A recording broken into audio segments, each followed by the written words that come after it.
Situated 15 kilometers south of the urban district of Baodi in Tianjin, amidst wheat fields and forests, stands a cluster of European-style structures. Hidden beneath the verdant canopy, this villa complex, known as the largest villa area in Asia, is called the Jingjin City. However, since its opening more than a decade ago, its occupancy rate has remained extremely low. The place has earned its nickname as the largest ghost villa in Asia. So, what could be the reason for such a massive empty city located between Beijing and Tianjin, two megacities? In 2001, Tianjin's Baodi district planned the ambitious Jingjin City, covering over 4,100 acres. Designed for a population of 500,000, it includes residences, entertainment, and facilities for day-to-day living. The new city boasted plans for 8,000 villas, a grand 5-star European hotel, Asia's largest hot spring city, a substantial commercial center, and even a sprawling temple. Positioned centrally between Beijing, Tianjin, and Tangshan, Jingjin City is 110 kilometers northwest of Beijing's city center, 50 kilometers south of Tianjin, and 80 kilometers east of Tangshan. Initially developed by Guangzhou-based Hobson Development Holdings Limited in 2004, the company has invested over 20 billion yuan in the project to date. The grand entrance to the villa complex, reminiscent of the Arc de Triomphe, can accommodate 10 cars side by side. However, after constructing 3,000 villas, the project halted. The hotel, hot springs, and temple were subsequently completed. Sadly, due to the lack of foot traffic, these massive investments have not yielded any returns, and the area is now primarily used as a popular backdrop for influencers and wedding photography. It was rumored that a major selling point for Jingjin City was a station on the Beijing-Tianjin Intercity Railway, which was then under construction. However, due to changes in Tianjin's development plan, when the railway launched in 2008, the station shifted from Baodi to Wuqing. Not only did the anticipated transportation benefits not materialize, but promised amenities like commercial zones also never came to fruition.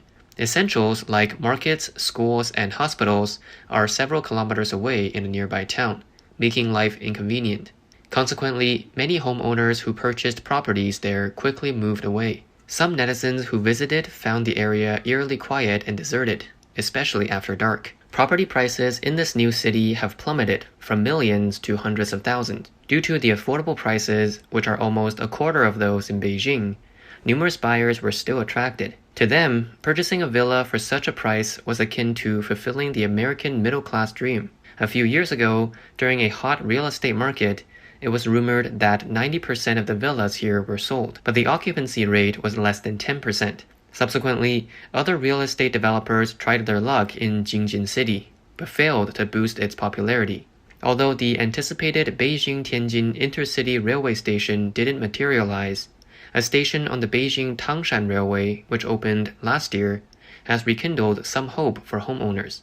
However, revitalizing a city that has been abandoned for over a decade is no easy feat. In recent years, driven by continuously high property prices, China has seen a proliferation of new cities. In a 2016 report, 12 provincial capitals and 144 prefecture-level cities in China planned an average of 4.6 new cities for each provincial capital, and about 1.5 new cities for each prefecture-level city. Shenyang in Liaoning Province alone planned 19 new cities. As of July of 2016, there were over 3,500 new urban areas at the county level or above. What's even more astonishing is that the planned population for these new cities requires a staggering 3.4 billion people, enough to accommodate almost half of the global population. So, what's driving this great leap forward in new city construction? Primarily, it ties back to local government's habitual reliance on land finance. Planning for 200,000 or 400,000 or even a million people in a new city makes a substantial difference in terms of land quotas and potential land transfer income, leading to many local governments competing in a race to build more new cities. Some even relocated administrative centers to new cities in hopes of drawing population influx. Secondly, the overabundance of new cities is related to China's lack of coordinated urban planning. Central planning departments tend to have strict land use quotas for existing cities, but in terms of macro governance, such as the number and regional distribution of new cities, they often take a hands-off approach. Despite the undersaturation of many old cities and severe land wastage, they still receive approval for new cities, reflecting a policy imbalance. In the wake of China's 2016 decision to relax its one-child policy, experts had predicted a significant population surge. Moreover, with major cities imposing population influx restrictions, several smaller towns were eager to expand their capacities, setting ambitious goals to double their populations by 2020 and 2030. Years later, many sprawling new cities emerged. However, China did not experience the anticipated population growth. Instead, in 2022, the country witnessed a historic population decline. Due to the stronger attraction of larger cities, these smaller towns failed to draw residents, leading to significant population outflows. As a result, not only did the new cities remain vacant, but older towns also started to decline due to dwindling populations. To make matters worse, China's real estate boom came to a halt in 2020. Now, with soaring unemployment rates, younger generations struggle to make ends meet. They are increasingly inclined to lay flat or take a passive attitude towards life, showing resistance to societal pressures. Regardless of how property developers try to entice them, they are hesitant to get married or purchase homes. Currently, countless new cities, either uninhabited after completion or stalled midway through construction, stand as eerie ghost cities. One internet user shared footage of the current state of a Tier 3 city in China. Look at this building, only 3 households are living here. It seems like the building has been around for quite a while. It's part of an older neighborhood. Look at all those empty units. This is the downtown area of my hometown, a Tier 3 city. There's just too many houses built, but not enough people to fill them. Smaller cities are developing real estate too quickly, but the population growth isn't keeping up. Netizens call this place the #1 ghost city in Liaoning. Thousands of sea view apartments, but only 1 household lives here. Rumor has it that no one would take these homes even if they were given away for free. There are several neighborhoods in this whole area, with the largest one being Longwan Junjing. It's surprising that even with only 1 household, there's still property management and security here. This is in Jinzhou, Liaoning. All these are sea view properties, including villas and residential buildings. To put it bluntly, this might be the seaside city with the lowest occupancy rate for sea view homes in the entire country. These buildings have been here for over a decade. Most of the properties were likely sold, but many people just haven't moved in. Word has it that many of the original buyers were older folks. Even though they've retired, life here wasn't convenient, so they just moved back to where they came from.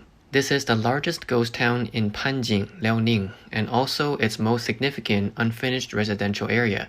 This site has 100 residential buildings, translating to tens of thousands of housing units, presenting itself as a new city. Originally designated as resettlement housing for relocated villagers, it was left incomplete for over a decade due to the developers' financial difficulties. None of the housing units are habitable. The footage reveals overgrown weeds and general disarray. In fact, many similar resettlement projects have remained unfinished. Local governments, keen to increase revenue from land sales, expanded city sizes and constantly built new cities. This often involved forcibly relocating rural residents to purchase urban properties. However, widespread corruption and unethical practices by some developers resulted in numerous unfinished buildings. Thus, villagers not only lost their original homes, but also couldn't relocate to these promised residences, leaving them displaced. A significant portion of China's new cities emerged alongside the development of its high-speed rail network.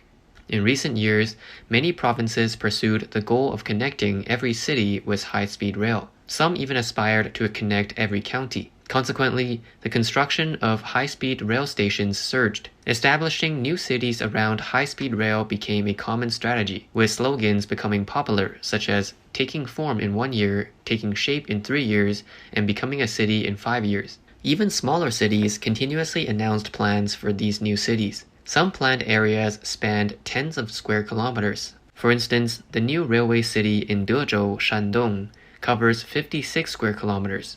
In 2011, when the Beijing-Shanghai high-speed rail was officially opened and passed through Dezhou, the city announced its plans to create a new urban center around the rail benefits. However, this new city, although completed, failed to attract the expected population and development, resulting in a vast, desolate place. Local governments were enthusiastic about constructing high-speed rail new cities primarily for two reasons. First, to harness the constant flow of passengers from high-speed rail, concentrating populations and stimulating the economy. Second, to leverage high-speed rail new cities to boost land values and attract property enterprises to bid for land. Some regions even covered the cost of constructing high-speed rail stations through the development of new cities around them. Unfortunately, while this model worked well a few years ago, the overall environment has shifted. Relying on high-speed rail stations to promote urban expansion is no longer viable, leading most high-speed rail new cities to fail. Recently, some cities have begun to cancel their new railway city projects. A recent online rumor suggested that Xinhua City in Jiangsu Province intends to cancel the development plan for the Eastern New District New Railway City. This multi-billion yuan project, faced with a challenging economic climate, is expected to be shelved. The high-speed rail new district of Dawu County in Xiaogan, Hubei, has a planned area of 25 square kilometers, a projected population of 300,000, and an initial investment of over 10 billion yuan. By the end of 2022, Dawu County's permanent population was just under 480,000, with a GDP of just over 20 billion yuan. Spending over 10 billion yuan to construct a high-speed rail district for 300,000 people seems beyond common sense. Yet it typifies the decisions often made by local government officials in China. Today, vast residential areas have been constructed there, with large plots of land still awaiting development. The conspicuous absence of residents in these buildings has led many to label the area a ghost town. A significant problem is that the Dawu County High-Speed Rail District was built around the Xiaogan North Station, which is over 100 kilometers away from the main urban area. This has resulted in a new city devoid of human traffic, industry, and facilities, making its development virtually impossible. China has numerous such high-speed rail new cities, often located far from urban centers, most of which end up being ghost cities. Not only has the government's massive initial investment in these high-speed rail cities gone to waste, but many who bought homes in these areas have also been left at a loss. For instance, in a small fifth-tier city in Shandong, property prices in the new railway city started at over 10,000 yuan per square meter. But after years, the prices didn't increase, they plummeted, currently selling for just 40% of their initial cost. Another example is the new railway city in Jiashan South. In 2018, properties were being sold for 17,000 yuan per square meter, requiring full payments up front and bundled with 2 parking spots. This effectively pushed the comprehensive unit price over 19,000 yuan. But within less than a year, the property prices began to drop, shattering many people's dreams. Built solely on the concept of high-speed rail connectivity, these cities cannot bring significant human traffic to smaller cities. Instead, they seem to accelerate the outflow of their populations. Once populations begin to drain continuously, the game of creating new districts and playing with land finances becomes unsustainable, leaving many high-speed rail cities destined to remain as ghost towns. City planning should take into consideration future population scales, water resource management, road planning, and other relevant factors. However, a paradoxical situation in China sees cities with shrinking populations still planning for expansion. When population drain meets urban expansion, ghost cities inevitably emerge. The reality is that population migration to larger cities is an inevitable trend of social development, and the administrators of smaller cities must recognize this. It may be more worthwhile to think about how to introduce and support industries that sustain urban development, and how to provide efficient public services that make people want to stay. Yet, many financially strapped smaller cities, blinded by ambition, borrowed heavily to construct new cities, resulting not only in a significant waste of land resources, but also little economic benefit. This debt burden, in turn, drags down the entire city's development. Data indicates that after the opening of high-speed rail, the GDP growth rate for most small and medium-sized cities noticeably slowed.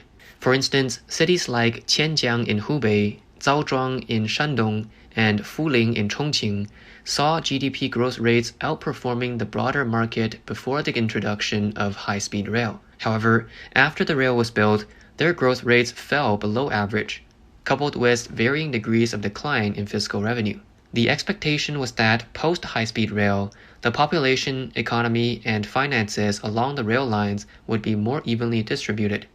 However, in reality, the introduction of high-speed rail accelerated the drain of wealth and population from the smaller cities. In fact, the emergence of countless ghost cities in China is not only a product of haphazard expansion by local governments, but is also closely tied to China's real estate bubble growth.